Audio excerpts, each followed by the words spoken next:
How to start a cult. Step 1. Every year, cherry pick the oddest of the oddball high school seniors. That one over there who's really frickin' brilliant but may not know how to tie their shoes? Yes, that one. Step 2. Throw these wunderkinds in the middle of nowhere, a campus the size of 2 square blocks, just a chunk bigger than 1 floor of the merchandise mart.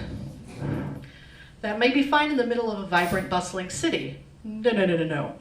Surrounded with cornfields, many, many cornfields. Step 3. Give these smart cookies a heinous workload. During my time, we were purported to have the second hardest workload in the country behind MIT. Asking someone how they were was not answered with a mood, but a to-do list. Hey Brandy, how you doing? Well, Brandy, I have a 20-page paper due tomorrow, 200 pages to read by Monday, and that scale model to construct out of foam core and tiers for my scene design class. Step 4, self-governance. Now, this breaks the mold of cult building. Instead of one leader, make every goddamn smarty pants their own boss. Couple it with an emphasis on inquiry and critical thinking. This model creates a rabidly anti-authoritarian student body. But it works pretty darn well.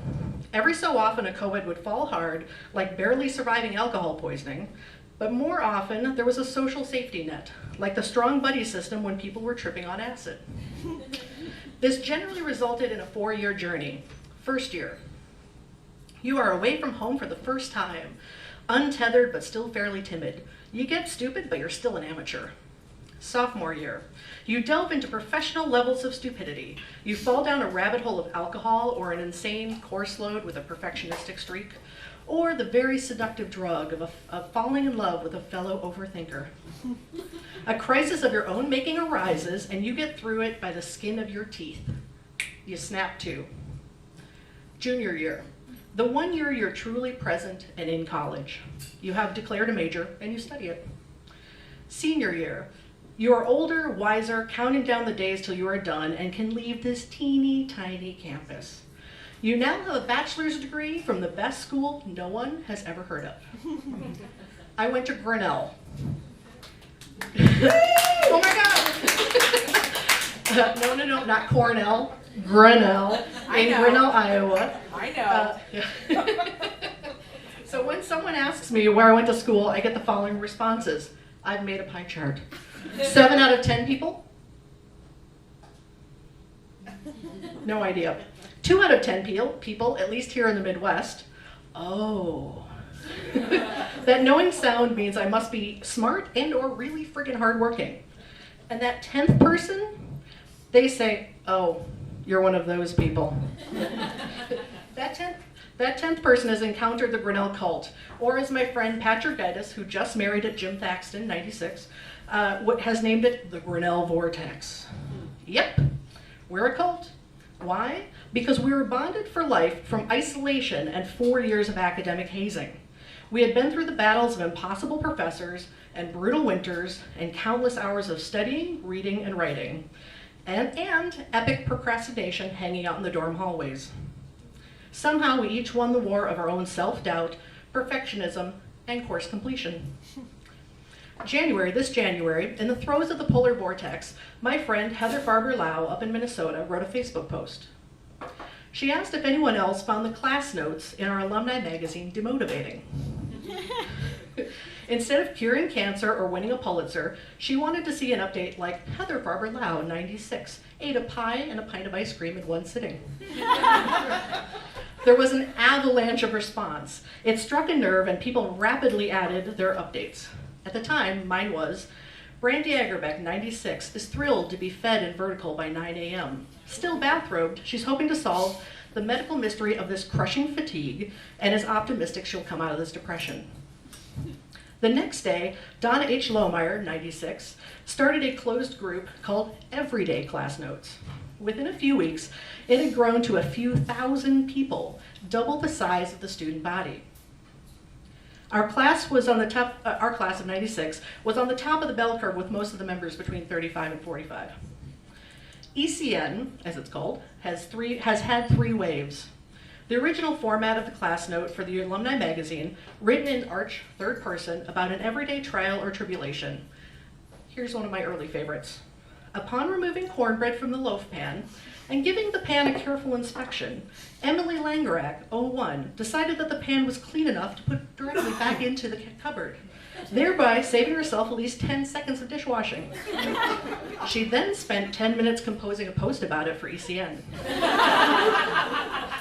To which Jefferson replies, "Did you wipe it down at least?" And she shoots back, "Are you my mother?" So these posts range from the silly, like Kendra Hillman Chilcote, 94, figured out where that smell was coming from, to a heartbreaking note where a woman ponders how she and her husband will tell her stepdaughter that her dad has cancer. In the second wave, ECN stood for extreme college nostalgia. Favorite dining hall food, favorite professor, favorite campus band.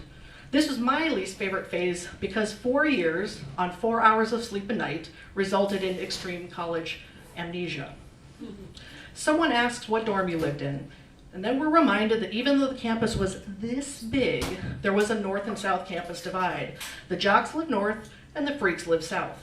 But we put our differences aside and remembered our Grinnell bond, forged in the fire of academic rigor and tempered by the freezing sleet that would whip across a wintry campus. Ryan Chung, 93, asked, "Hey, what if we sent every current student a surprise care package?" Within 3 weeks, 300 of us shipped out 1,500 packages in time for Valentine's Day and midterms.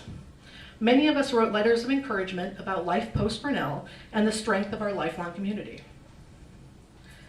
From candid posts about illness, adoption, debt, parenting, grief, joy, smells of many kinds, we realized that our group had been through every living thing.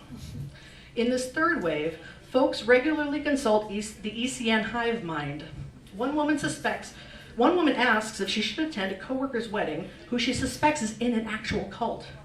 Of course she should, and we demand live updates. Several people offered to be her date too, to be corroborating witness. In May, I attended a reunion with my new ECN sister, Karin Saderstrom-Wertheim, 90, and Joan Sackett, 90, a total track rock star, picked us up in Iowa City. At first impression, I feared we had little in common, since I was built for comfort, not speed. She showed that trademark Grinnell generosity by going far out of her way to bring us to campus. On our car ride, we discovered we both had been art majors under the iron fist of printmaking Professor Crowley. I felt a massive comfort in commiserating with someone who shared this very rare and totally isolating experience. Later that weekend, we confessed how cathartic our conversation had been for each of us. One day, James Rex, 97, said, "Post a pic of yourself this evening, and do it here, just because. Don't overthink it, and don't sugarcoat yourself either." Seeing the unsugar-coated faces of our fellow ECNizens was amazing. Stealth pictures taken in boring meetings or on public transit, snaps shot cuddling with the kids, donut runs and long waits for government bureaucracy, perhaps a much-needed drink in hand, or showing off one's rack in a favorite shirt. It really brought home that we're all human beings, alongside each other, just getting through. We're facing our lives with humor and classic Grinnellian overthinking. And because we each survived the same gauntlet, I now know I have 3,600 people who now have my back. Life is hard. We have a shared agreement not to make it any harder in this online space. We spontaneously create a safe space to share pretty much anything, and we drop the artifice we usually build around our private experiences to create a public face. At age 20, I was struggling at a top-notch college.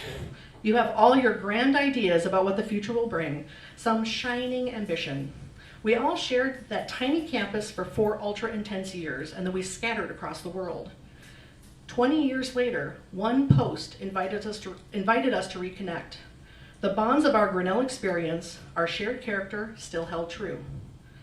We form the most vulgar chorus when somebody gets the horrible news or loses a loved one and needs to yell, "Fuck cancer." We can completely nerd out on sharing a virtual taco night. We share the tiny triumphs, the ongoing struggles, and plenty of the plain old mundane.